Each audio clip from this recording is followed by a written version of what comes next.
The Legacy Series continues. I'm Jeff Dowling with Dr. Fred Whitford from Purdue University.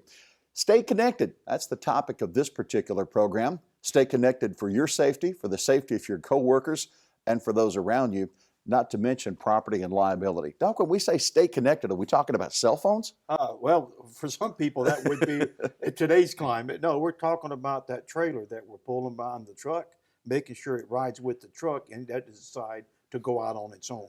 Well, I mean, if you're back on the farm and you've got a hitch pin in the back of the trailer, you're connected. If you're towing with a truck and a trailer and the thing fits over the ball and it slides down and the pin's in it, isn't that enough? Well, for most people, that is. If it's on there, locked in place.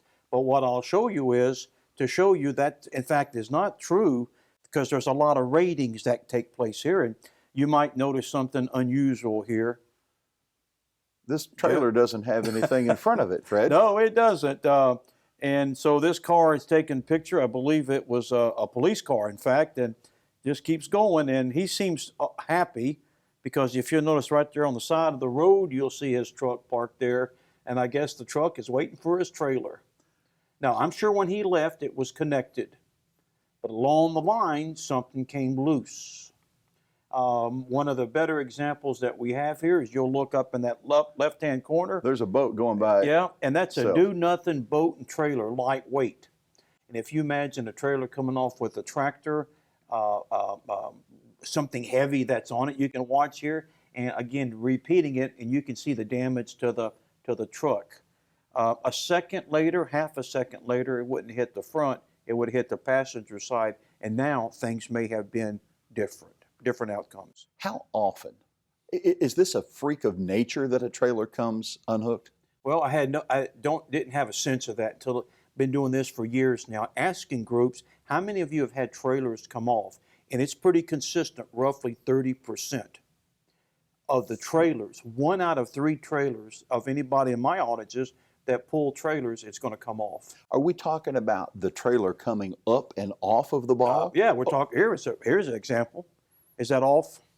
That's pretty off, right? I'd say pretty off. That's pretty off. And I mean, you're not going to catch any fish doing this, Jeff. You can see here the cost of doing this. That was a houseboat. That was a houseboat. Houseboat. Yes, in fact, it was a houseboat. And then, you start upping the problems, and then you have something that comes off. And when you hit school bus with kids, lots of different kids involved. And then the consequences of these can be just horrible.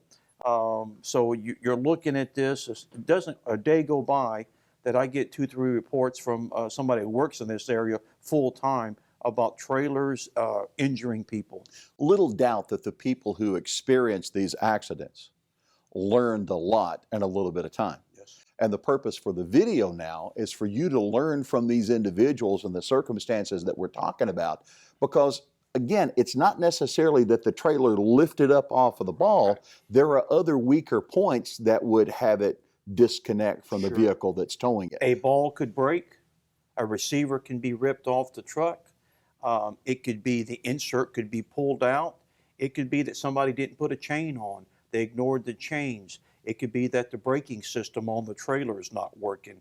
I mean, it can be just your simple hitch insert that you put into it. Instead of taking it out, you leave it there all year round, and you can see when these things do hit the road, the consequences. And this is good because obviously it stopped right there On the dash. on the dash. A little bit more, we would have seen injury.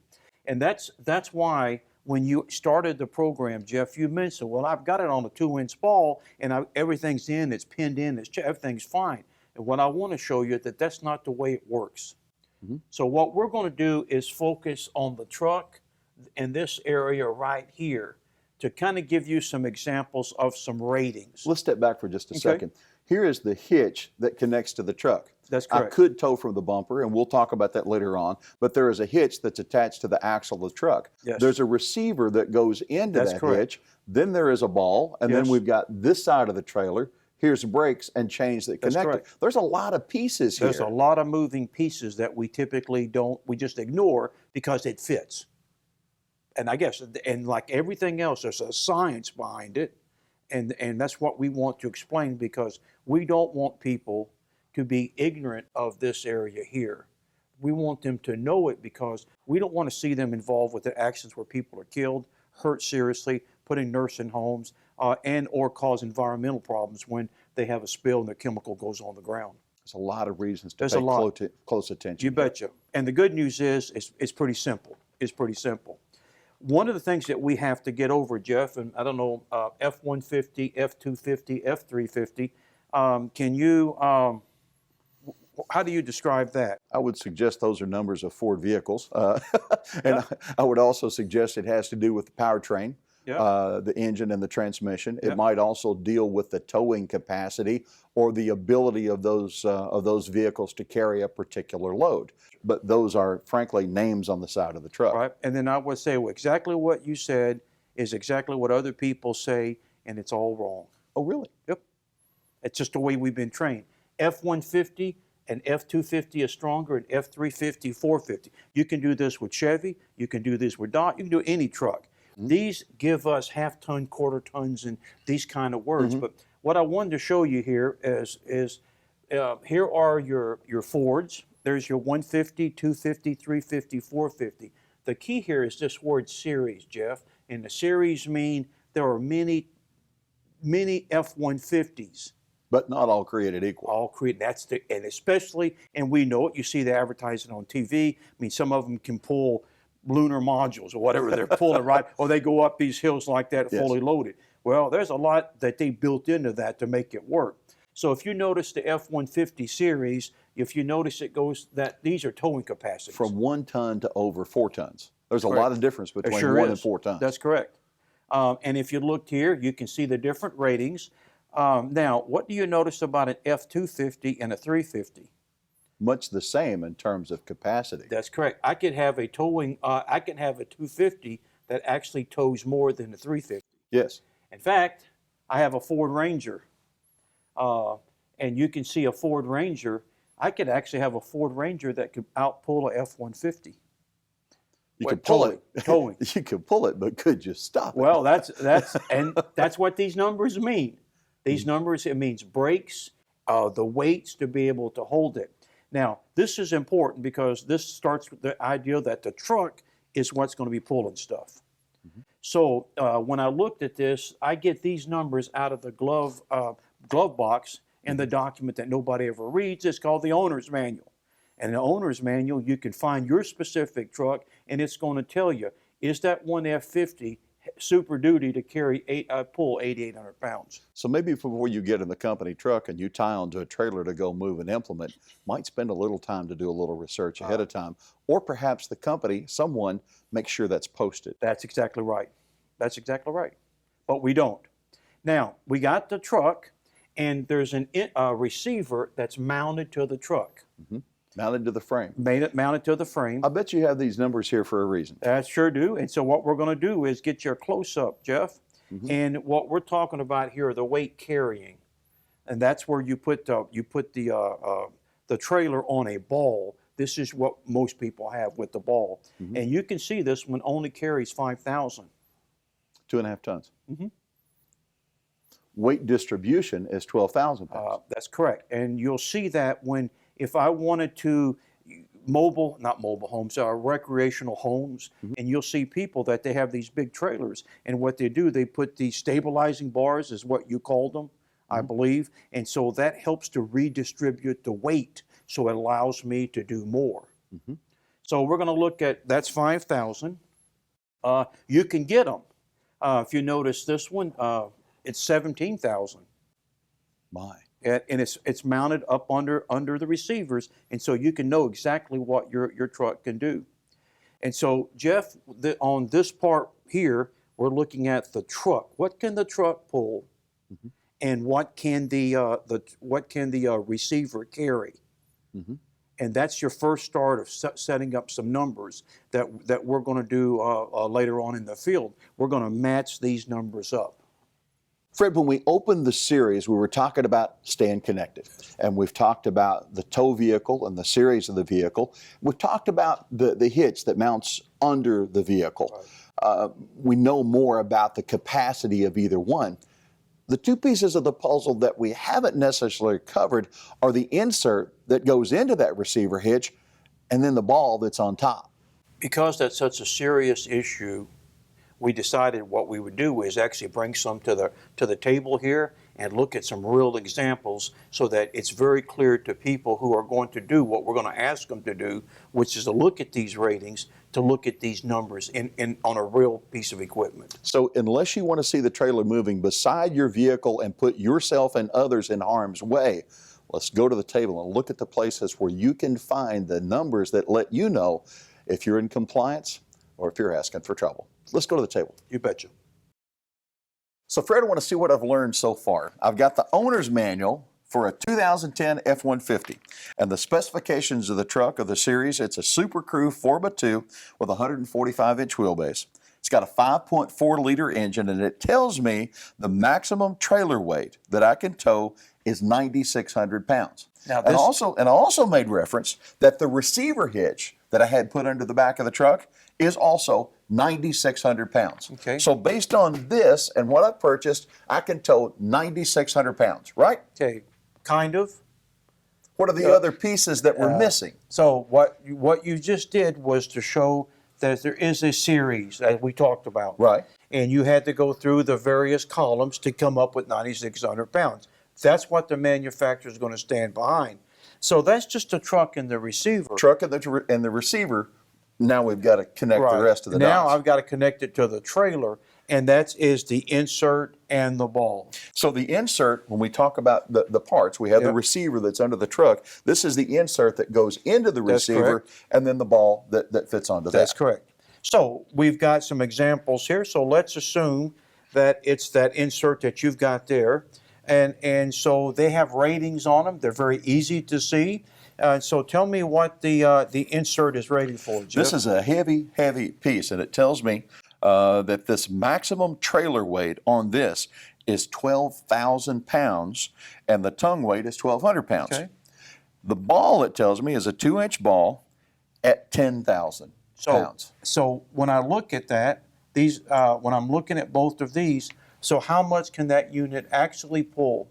Well, the insert is set for 12, but the ball is only 10, and the truck's at 9,600, so 9,600 is still my number. The 9,600 is the lowest number, and the ball would be in this. The ball would be next, and so the insert is actually more powerful than what the truck could actually be responsible for pulling. Now, sometimes the missus takes the truck and she wants to do things, and that's a pretty heavy receiver hitch, and this one doesn't cost as much. It's still black, and it still looks the same as the rest, but the specs are different. Oh, you bet.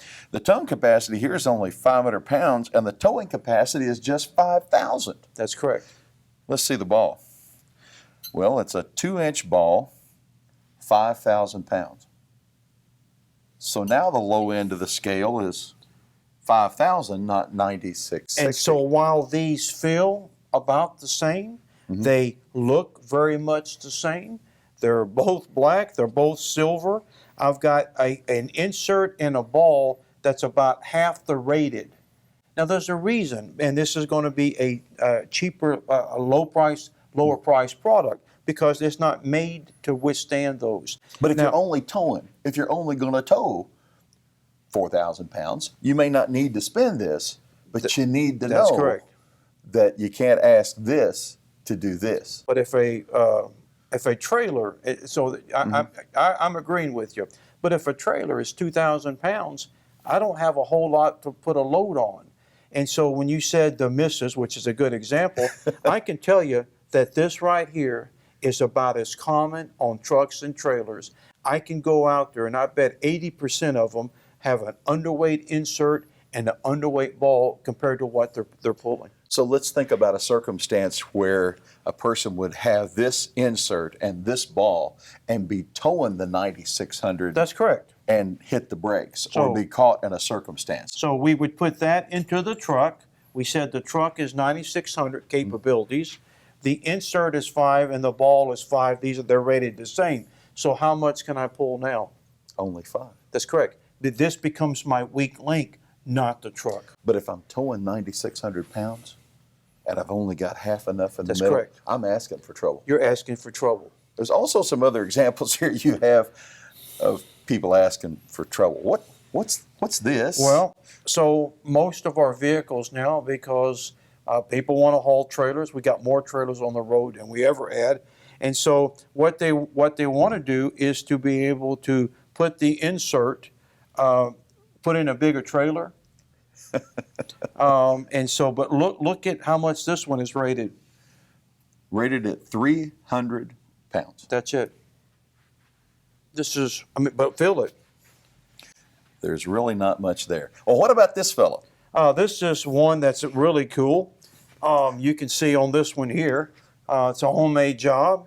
Had a piece of, he had a This piece. is solid steel. Oh, I'll it give is him credit. solid. I give him, I mean, I'm having to brace my arm up here, but this is a homemade weld, a homemade job on it.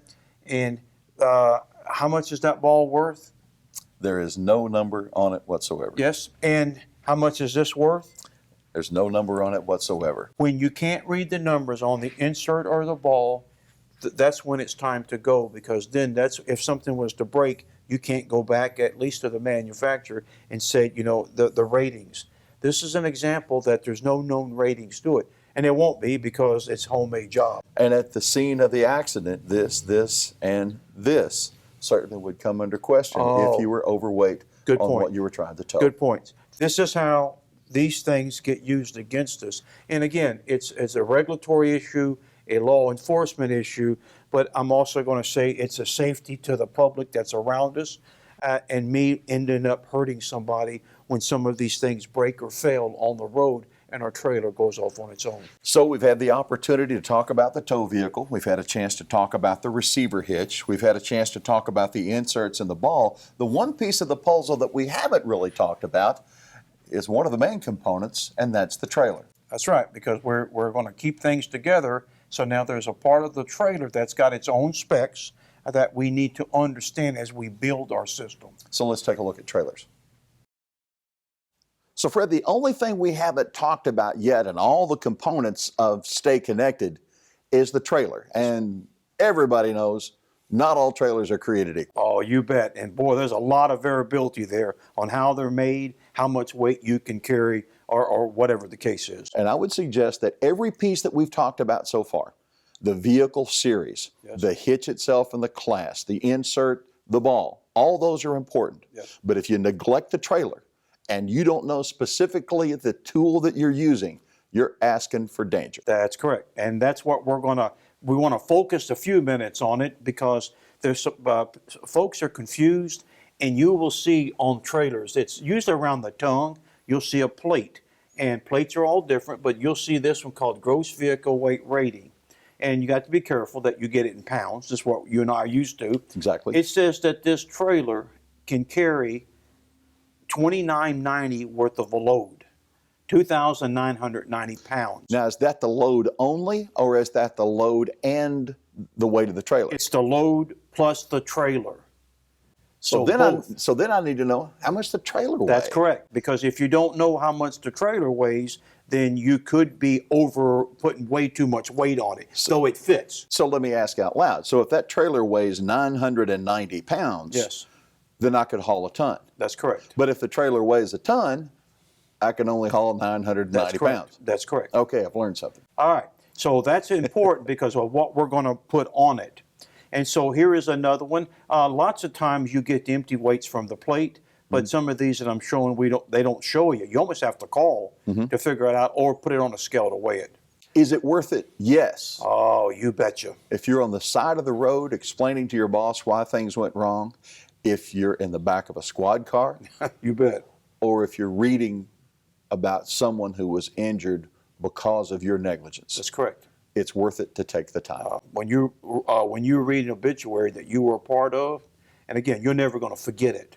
And that's part of what we're trying to do, is we don't want to hurt people, and I don't want to have this on my mind for the rest of my life.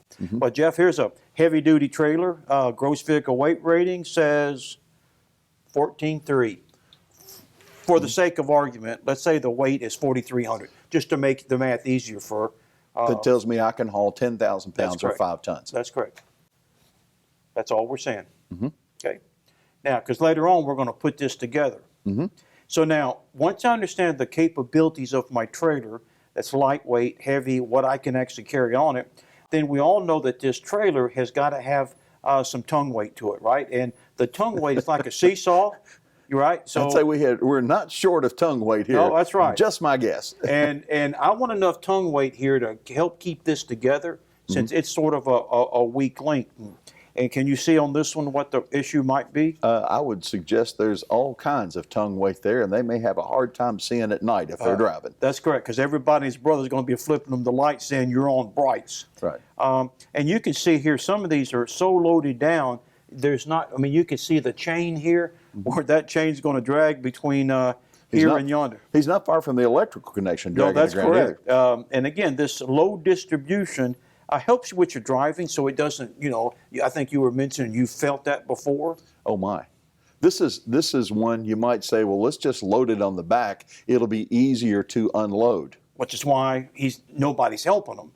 I mean, he's by himself, and so he's putting it on the end. Now, granted, this is not real heavy, but if I had something heavy here, instead of having the tongue weight go down when I had it here, it's actually pulling up on this, what I consider the weakest part of that trailer truck connection. It's lowering the connection of the tire to the ground. It's lessening the effect of the rear of the vehicle, That's which correct. means the suspension is not engaged. That's correct. And the weight is on the rear with a single hitch. And I'm going to guess that unless the air pressure is exactly the same, and unless that vehicle doesn't go in exactly a straight line, with that weight on the back, it's going to start shimmy. to shimmy and seesaw. So what he should have done is taken that, put it right here. It's not much of a load. I need to put it right here and then drop it down. But Or at least in front of the axle. in front of the axle. That's correct.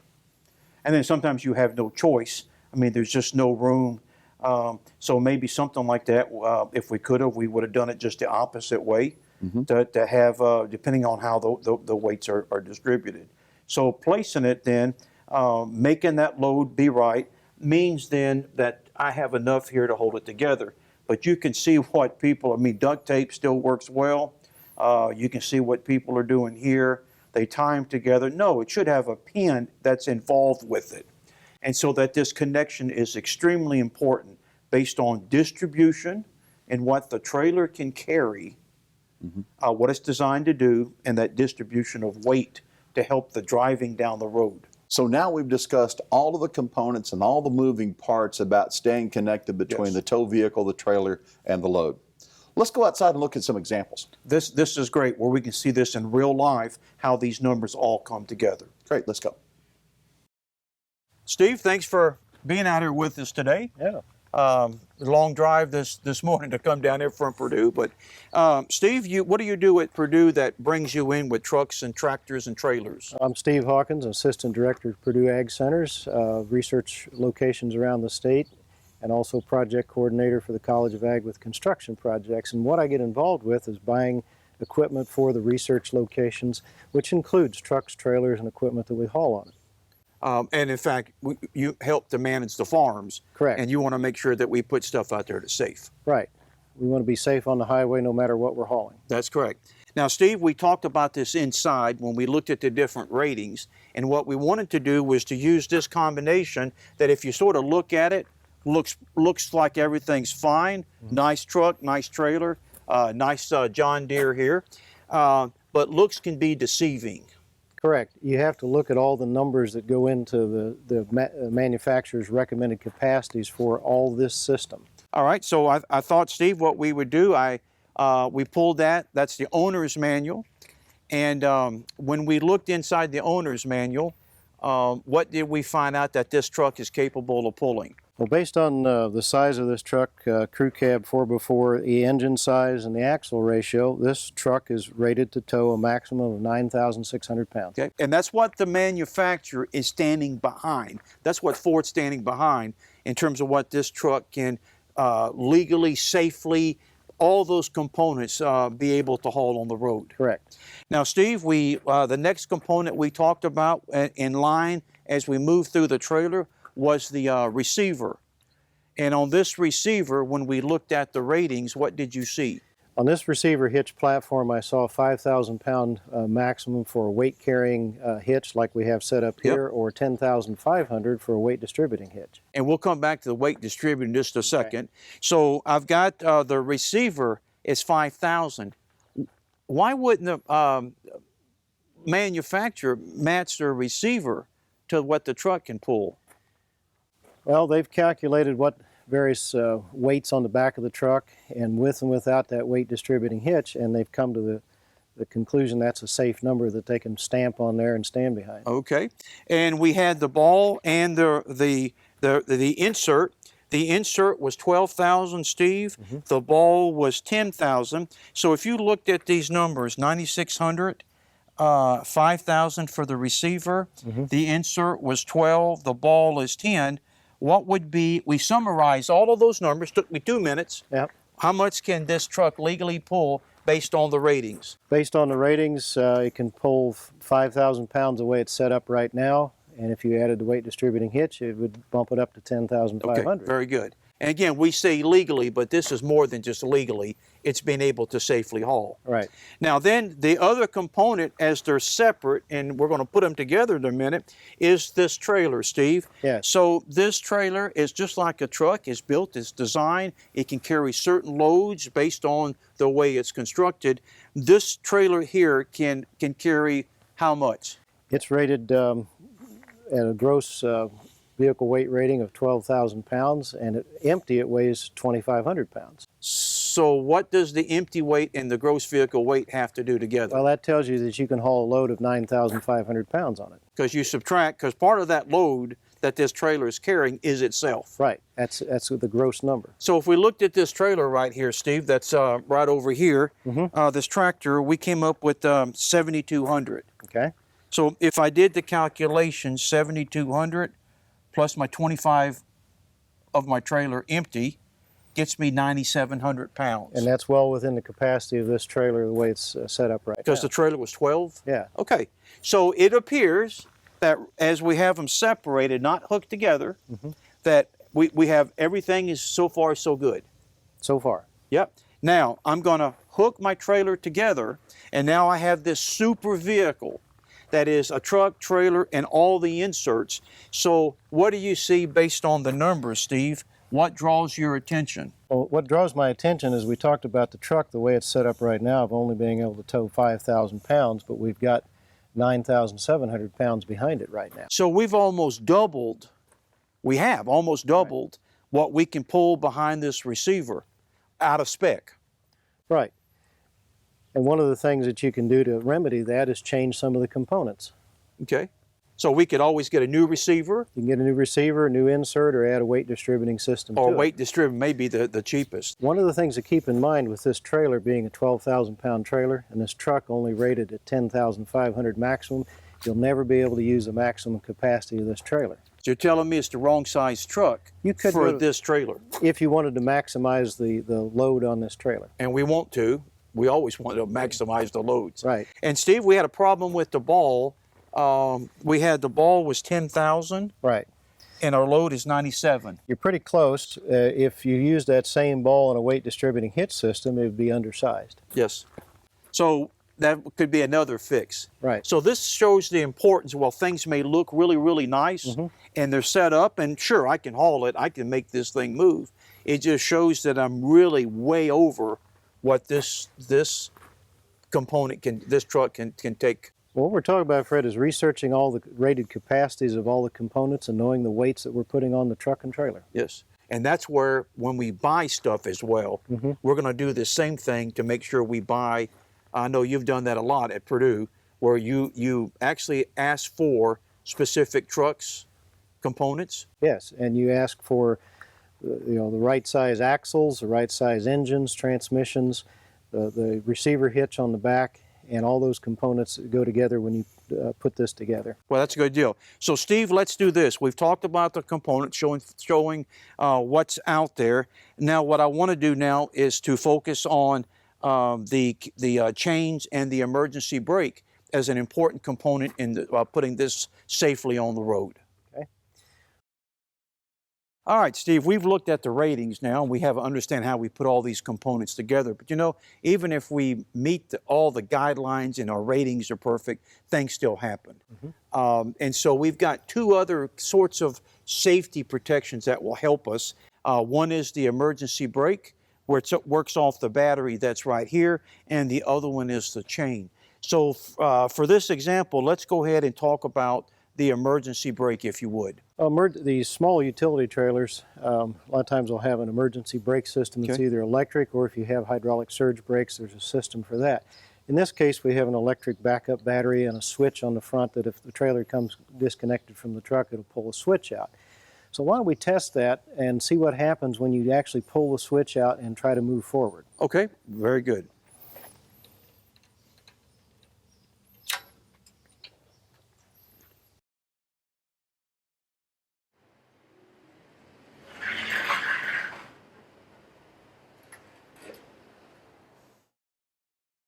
So Steve, we just did the test. So what did you see? Well, we saw that the front axle of the trailer locked up, indicating that power from the emergency battery set the magnets on the electric brake system, which is what it should have done to help stop the trailer if it came disconnected from the tow vehicle. So we want them to lock up the tire, basically. You want them to set the brakes. Set the brake. Now, let's give an example of where something would be wrong with the battery or wiring or who knows what else. Something's wrong and it's not going to work. Can we demonstrate that? Yes, we can demonstrate that by disconnecting the battery and resetting the switch here.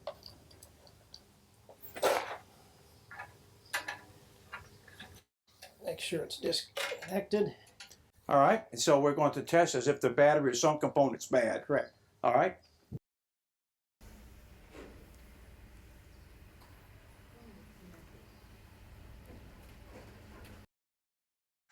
All right, Steve, so this was an example, and it looked like the results were much different. What did you notice here? In this case, the front axle did not lock up. There was no power from the emergency battery going back to the magnets in the brake system. So this is a sort of a simulation of if there's a problem with the wiring or the battery or the switch. Sure.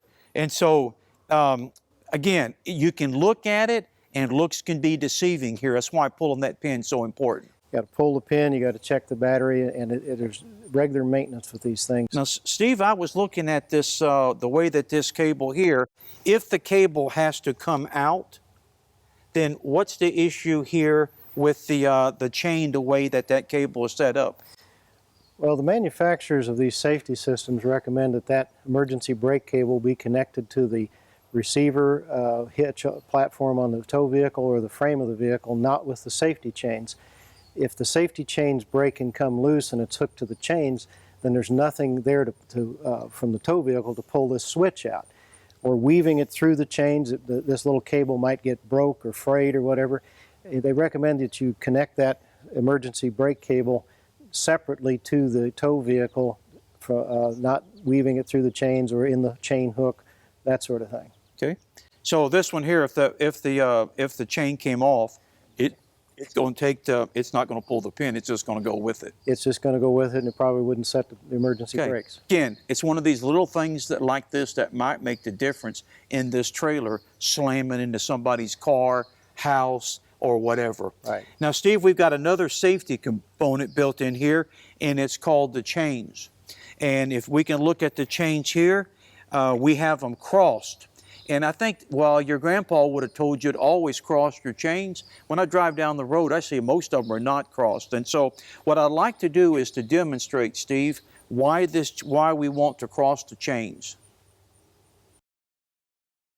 So, Steve, if you look here at what's taken place, we're assuming that the trailer has actually come off and the brake has not set. Correct. So in this example, what are the chains doing for us here? What the chains are doing for us in this configuration being crossed, it holds the front of the trailer up off the ground and keeps it from digging into the asphalt or the pavement, and tries to keep the front of that trailer from actually digging in and causing it to flip over or go off course. Now, if we look, we'll bring this chain back in here. There's a lot of debate about the chain, the length of it. But I would rather myself, and again, it's personal choice, I'd rather the chains to do their work first, and I'm going to use this as a last resort. Some people like to do it that way. Other people would rather, if the chains are still connected, have the emergency brake set first. And so in order for the emergency brake to set first, this length of this cable would have to be shorter than the chain. So when the truck kept pulling, it would pull this first. Correct. Okay. So you have to make a choice of how you want to set it up. Okay, very good. So now let's do the other demo, and let's get them uncrossed to just verify what you just said about it going into the pavement. Okay. So Steve, this is showing when the chains aren't crossed, which is common to most people. It's pretty remarkable. What's the difference you see here? I mean, it's just obvious. Well, right now the chains hooked up straight like they are. There's no way they can cradle the front of that trailer and hold it up off the pavement and keep it from digging in. So it actually, it may keep them attached to the truck, but it's not holding the front of that trailer up. And depending on the weight, the balance, and everything else, this piece here could be just bouncing, right? Could be just bouncing up and down and flopping around. You betcha. And so that's why it's important that we believe to have these chains crossed, because this is one more safety item that's easy to do, that keeps us safe on the roads. It's easy to do, and it's something simple that you can help hold that thing up and keep it under control. Well, Steve, we learned a lot here today, putting what we learned in the classroom to practice out here in the field. And this is pretty easy stuff, really, is it not, for us to do, from the ratings, chains, and brakes? And you have a concluding remark you'd like to make? Well, Fred, you're right. It's fairly simple to do all this. It just take the time to do it before you get on the road. Because it's a little late after we have the problem. It's exactly right. Well, Steve, again, thank you much for showing up. Thanks for asking me. You betcha. So Fred, we've had a real opportunity throughout the series thus far to look at all the different components that help us stay connected, and a great opportunity to go outside and look at some other pieces up close. It's still a matter now of shifting responsibility to the person who's been watching this, who assumes responsibility every time they bring a tow vehicle and a trailer together. That's right. Because the driver's always responsible. A driver's always responsible for what they put on the road. Even if I work for a company, I work for a university, if there's an accident, I'm always held responsible, personally responsible. This also means knowing the capacities from the beginning, but also making sure that they've been maintained. Yes.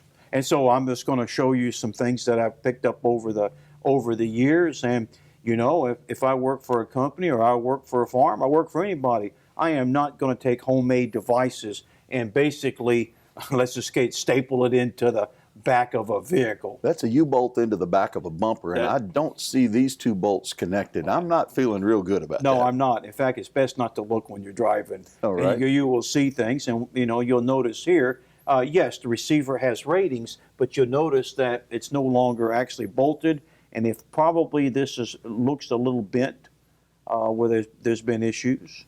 I'm thinking we may have a hard time getting the trailer to sit down because the top of the ball is gone. Actually, we're looking at a bolt instead of the smooth part of a ball.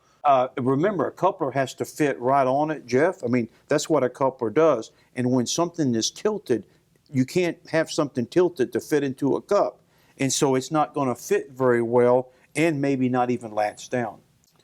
Looking at this one, This is just wrong from the start. This is just wrong. And you're putting an 1.25 inch insert into a 2-inch hole. And yeah, I go in and yeah, I got a pin, but goodness gracious. Can you pick out this one? Well, I see that we do have the trailer over the ball. I don't see a pin.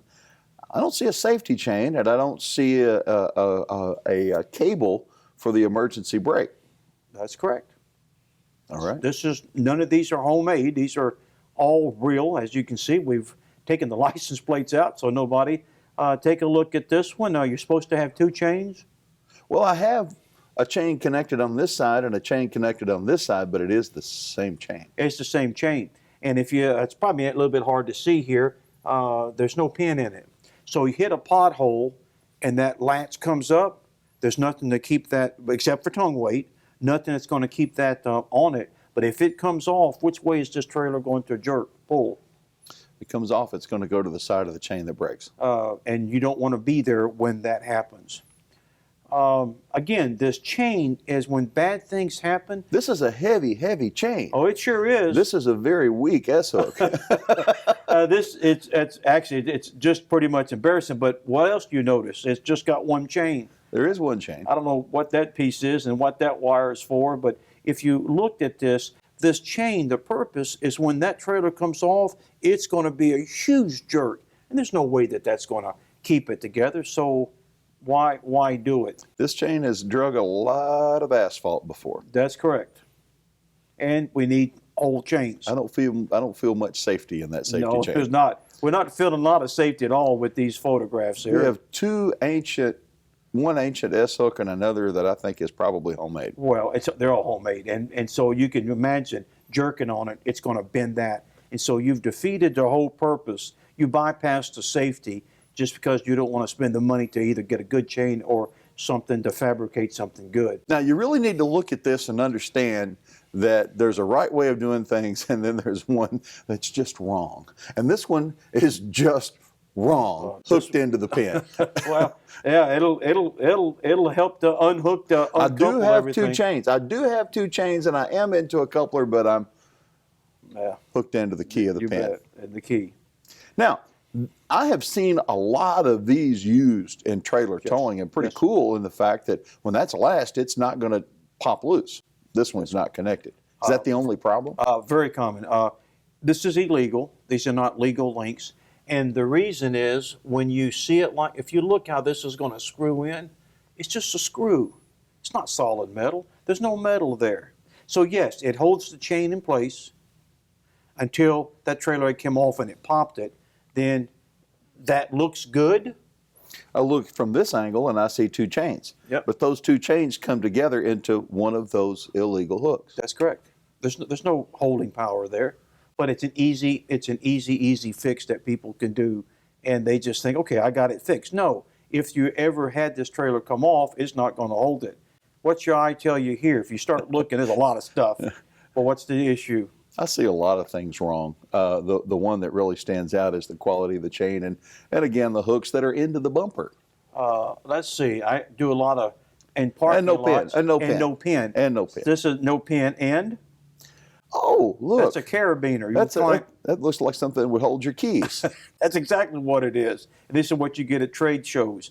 And again, you see what people do. See a lot of these being Yes. used. And the reason it's easy to put on, easy to connect two pieces. But if you look here, it's the same idea as the other one. Look how much metal is gone. 3/4 of this post is gone with that little hook. This one has only got a little bit of sliver. So riding down the road probably okay, but if the trailer comes undone and snap, That's it's correct. gone. And that's what you're betting on. It's not going to happen. This one here, you're looking at the brake cable. The brake It's cable. hooked into the chain. That's convenient. When you hook the chain, well, you're hooking the cable. You know it's done. Everything we're talking about is easy. So this actually needs to be hooked to the truck or to the receiver. So when the trailer comes off and you have to pull that cable right here, it can pull. If this is where it breaks or falls off, you won't have to worry about replacing it because it's not going to work. A comedy of errors here, two chains to one, and we're missing some real important parts there. Oh yeah, you can look at here. There's that illegal pin, and it goes on and on and on. You could just see just garbage like this on the road. A lot of things to consider, and if it's generally easy and you're uninformed, you're asking for trouble. That's correct. So give me a test as we close this thing out. Okay. All I want people to do is to realize what they're hauling, what they're pulling. It's not hard. As we showed in the field, this is another example using the same idea. That's a nice trailer. What, 20 foot or so? Yeah, just a little over 20 foot, 2-axle trailer. So And- if I'm hauling seed corn, gosh, I could get 2, 4. I bet I could get 8 pallets of seed corn on that well, trailer. you could, and then people always ask me, is that one layer or you want 2 layers? So I said, all right, whatever you do. But let's look at the magic numbers. So they're 2,500 pounds a pallet, right? Yep. Right. Okay.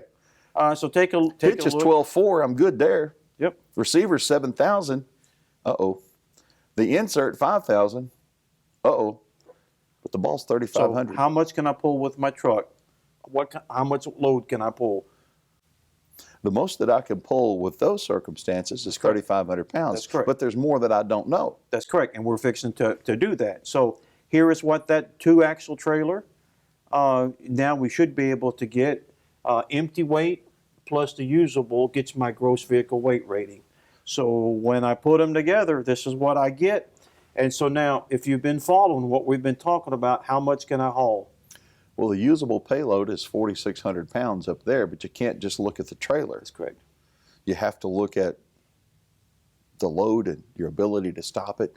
What's the weakest link, Fred? Yes. So I'm looking here, 3,500. Got that done. It weighs 2,400. That leaves me 1,100 pounds. Or actually, to be on this one here, you're looking at about a half a pallet, not even a mini bulk full of chemical.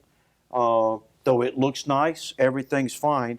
It's because I have a very trailer that doesn't carry very much. It's a lightweight trailer, and I have some bad connections in here. So just because I could get the load on the trailer doesn't make it safe.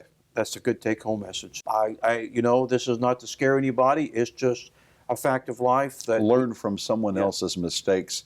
One of the purpose of this series. trailer came off, just kind of like we did with that boat trailer, hit that pickup. Trailer came off. This daddy was driving.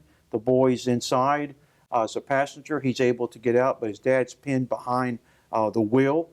It could have worked it well, but the trailer pushed the vehicle into a pond, and this man watched his daddy drown.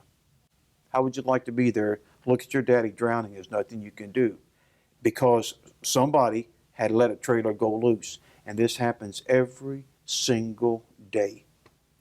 The purpose of this Legacy series is to hopefully help you understand the responsibility that you share when you're behind the vehicle, and better to learn from someone else's mistakes than that of your own. Fred, you brought us a lot of valuable information, and one of my takeaways is that the easiest way might not always be the safest or the most responsible way. And if that's a great take-home message, I couldn't have said it any better. You have to look for the fine print. You have to know what you're capable of, your vehicle, your receiver, your insert, the ball, and certainly the capacity of the trailer. The purpose of this Legacy series is to help you grow, to be safer, and certainly for not just yourself, but your coworkers and the community where you serve. Hope you've learned, and hope you stay connected. For the Legacy series and Dr. Fred Whitford, I'm Jeff Nally.